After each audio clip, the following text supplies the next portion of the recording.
Hello friends, मैं हूँ गीत। स्वागत है आप सभी का मेरे चैनल गार्डनिंग विद गीत कुमार में। ये जो सारे प्लांट्स हैं फ्रेंड्स, जब मैंने इसकी शॉपिंग की थी तो आप लोगों के साथ वीडियो भी शेयर किया हुआ है इन प्लांट्स के नाम और प्राइस के साथ। आप लोगों को देखना हो तो आप लोग मेरे वीडियोस देख सकते हैं, प्लांट शॉपिंग वीडियोस। उसके अलावा भी मैंने कई सारे वीडियोस बनाए हुए हैं प्लांट रिलेटेड हर तरह के प्रॉब्लम्स के ऊपर। प्लांट्स के जो पत्तियों के टिप्स होते हैं, किनारियाँ जो होती हैं वो ब्राउन क्यों हो जाती हैं, और भी जो एरोकेरिया प्लांट्स होते हैं उसकी पत्तियां ड्रूप क्यों हो जाती हैं, झुकने क्यों लगती हैं। तो हर तरह के प्लांट्स के प्रॉब्लम के ऊपर मैंने वीडियो शेयर किया हुआ है। आप लोग चाहें तो वो सारे वीडियोस भी देख सकते हैं। तो आज का जो प्लांट वीडियो टॉपिक है वो है फ्रेंड्स कि एक्चुअली मुझे बहुत सारी क्वेरीज आ रही हैं और काफ़ी लंबे टाइम से मैं सोच रही थी इस टॉपिक पे वीडियो बनाने के लिए। तो जो क्वेरी आ रही है वो है फ्रेंड्स कि नए प्लांट्स, जब भी हम नए प्लांट्स लेकर आते हैं ख़रीद के, तो लाने के बाद जब हम रिपोर्टिंग करते हैं, उसको नए गमले में लगाते हैं, तो कुछ ही समय के बाद प्लांट्स जो हैं वो शॉक में चले जाते हैं, रिपोर्टिंग शॉक में, और प्लांट्स बहुत जल्दी ख़राब हो जाते हैं। तो इस तरह के जो हम नए प्लांट्स लाते हैं, किस तरह से इन प्लांट्स को रिपोर्ट करें नए गमले में, कितने टाइम के बाद, सारी चीज़ें डिटेल में वीडियो शेयर कर रही हूँ, ताकि मेरी कोशिश यही है फ्रेंड्स कि आप लोगों के प्लांट्स ख़राब ना हो, इसीलिए बहुत डिटेल में शेयर कर रही हूँ। अच्छा लगे वीडियो तो लाइक, शेयर एंड सब्सक्राइब ज़रूर करें मेरे चैनल गार्डनिंग विद गीत कुमार को। तो सबसे पहला काम, आप जब भी नए प्लांट्स लेकर आते हैं तो हमेशा प्लांट्स का जो सिलेक्शन है वो आप ये देख के करें कि प्लांट जो है वो हेल्दी हो, उसमें कोई भी पेस्ट या कीड़े मकोड़े नहीं लगे हों। बीमार प्लांट को बिल्कुल भी ना लाएं, क्योंकि ऐसे प्लांट्स कुछ सस्ते मिल जाते हैं लेकिन कुछ टाइम के बाद, लगाने के बाद, वो ज़रूर से ख़राब हो जाते हैं। 99% प्लांट्स ऐसे जो होते हैं बीमार प्लांट्स, वो लगाने के बाद ख़राब हो जाते हैं। तो कोई फ़ायदा नहीं होता ऐसे प्लांट्स लेने का, इसलिए हमेशा हेल्दी प्लांट्स लें।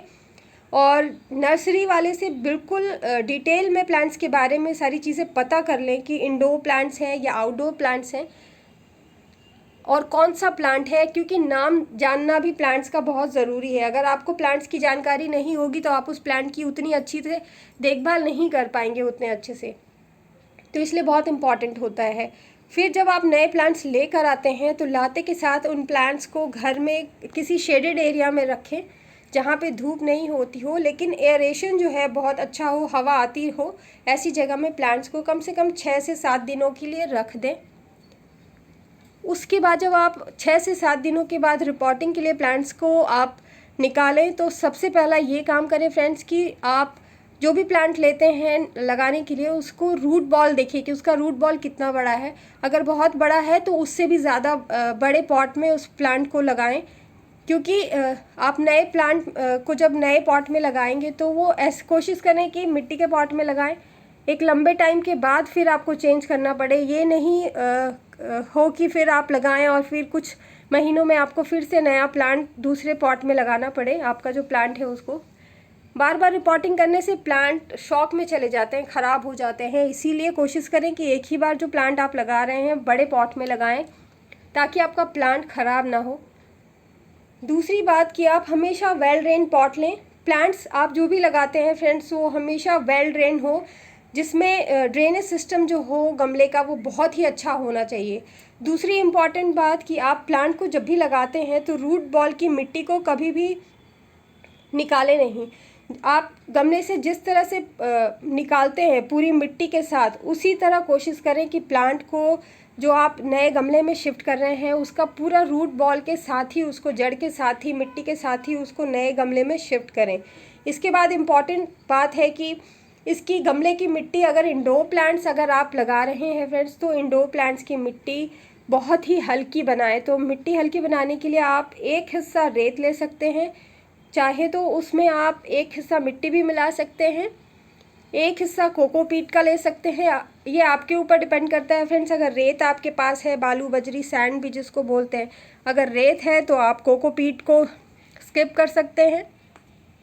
उसके साथ आप वर्मी कंपोस्ट मिला सकते हैं या गोबर की खाद मिला सकते हैं। साथ में परलाइट वगैरह, आजकल बहुत सारी जो चीज़ें हैं फ्रेंड्स वो आजकल ऑनलाइन मिलती हैं प्लांट्स, इंडोर प्लांट्स की रिपोर्टिंग मिक्स के लिए।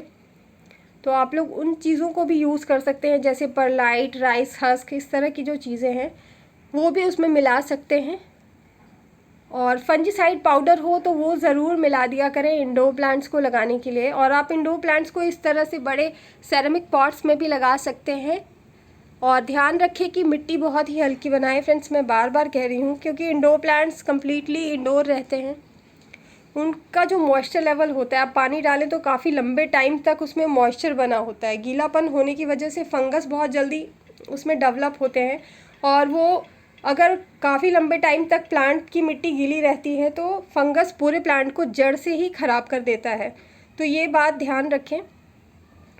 मिट्टी में पानी एक बार डालने के बाद दोबारा तभी डालें जब वो सूखने लगती हो, ये चेक करके पानी दिया करें।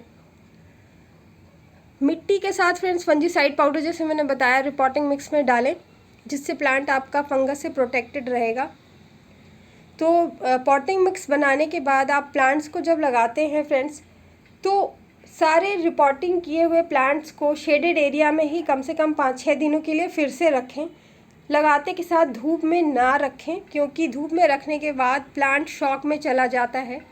इसीलिए धूप में ना रखें 4-5 दिनों तक, कम से कम 3 से 4 दिन के लिए तो उसको शेडेड एरिया में छायादार जगह में रखें, ताकि उस पर स्ट्रेस ना पड़े प्लांट के ऊपर और वो शॉक में ना जाने पाए।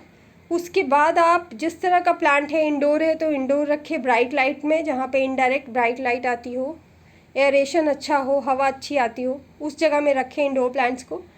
और अगर आउटडोर प्लांट है तो फ्रेंड्स उसको फिर आउटडोर ही रखें, कम्प्लीटली धूप में रखें। तो इस तरह से आप अपने प्लांट्स को रिपोर्ट करके और हेल्दी रख सकते हैं और उसको मरने से बचा सकते हैं। और अगर आप रिपोर्टिंग कर रहे हैं प्लांट्स को फ्रेंड्स, तो सबसे अच्छी चीज़ है कि आप एप्सम सॉल्ट आजकल बहुत मिलता है मार्केट में, नर्सरीज़ में भी मिल जाएगा। तो आप किसी भी प्लांट को लगाते हैं तो 1 चम्मच उसमें एप्सम सॉल्ट का मिला सकते हैं। एप्सम सॉल्ट प्लांट को मरने से बचा देता है, बहुत हद तक बचाता है, प्लांट को मरने नहीं देता। और फिर पानी डालने के बाद तो इन सारी चीज़ों से आप अपने प्लांट्स को शॉक में जाने से बचा सकते हैं, मरने से बचा सकते हैं। तो यही था आज का हमारा प्लांट वीडियो टॉपिक। अच्छा लगे वीडियो तो लाइक शेयर एंड सब्सक्राइब ज़रूर करें मेरे चैनल गार्डनिंग विद गीत कुमार को। मिलूंगी नेक्स्ट वीडियो में। Till then bye friends, take care.